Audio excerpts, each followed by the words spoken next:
Ойбай, мынау кім?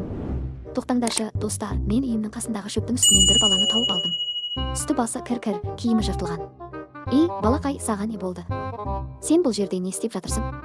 Менің үйім жоқ. Қарным өте аш. Маған көмектесіңізші, тамақ беріңізші. Айлап тамақ жемедім. Ойбуй, байғұс балай. Достар, мына баланың далада қалып қойғанына жүрегім ауырып кетті. Мен бұны далаға тастай алмаймын. Мен бұны өзіме асырап алып, бағып қағамын. Жүр, балақай, қорықпа. Менің үйіме кірейік, мен саған қазір ең дәмді тамақтарды беремін. Міне, менің үйіме қош келдің. Енді сен қауіпсіз жердесің. Қане, үстелге отыр, мен саған қазір пицца мен бургер алып беремін. Тоқта. Сен неге үстелдің үстіне шығып кеттің? Ха-ха-ха. Ам-ням-ням. Мәсаған қандай дәмді. Мен бұндай тамақты өмірімде жемегенмін. Тағы бар ма? Ойбай-ай, мына бала менің тоңазытқышымдағы барлық тамақты бір-ақ секундта жеп қойды ғой. Нағыз мешке екен. Жарайды, ас болсын. Бірақ сенің үстің өте кір, сенен жаман иіс шығып тұр. Жүр, тез жуыну бөлмесіне, ваннаға барамыз, сені тазалау керек.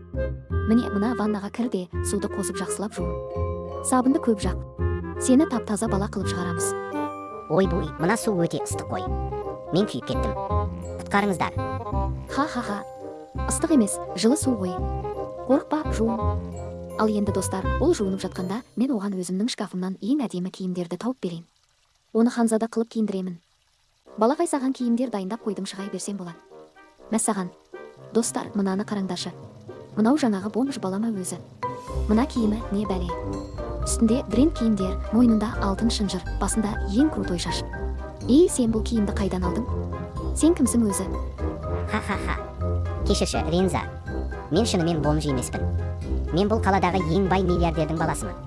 Мен тек өзіме нағыз мейірімді, жақсы адам іздеп, өтірік бомж болып пранк түсіріп жүргенмін.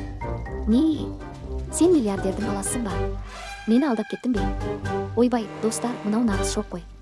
Мен кедей балаға көмектесемін деп миллиардерді асырап алыппын ғой. Сен мені далаға тастамаған, маған тамақ беріп, жуындырған жалғыз адамсың. Сондықтан мен саған үлкен сыйлық жасаймын. Жүр, менімен бірге менің зәулім үйіме, мансионға. Жүр, саған оны көрсетемін. Ойбай, сенің өз үйің бар ма? Жарайды, достар, бұл бала маған не көрсетпекші. Кеттік, артынан жүгірдік. Мәссаған, мына үйдің үлкендігін ай. Мынау нағыз хан сарайы ғой.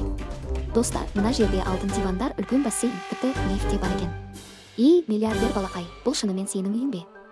Иә, бұл менің үйім. Және бұл үйді мен саған сыйлаймын. Жаңа үйің құтты болсын, Ренза. Сен бұл қаладағы ең мейірімді адамсың. Менің пранкым аяқталды. Енді менің кетуім керек. Сау бол.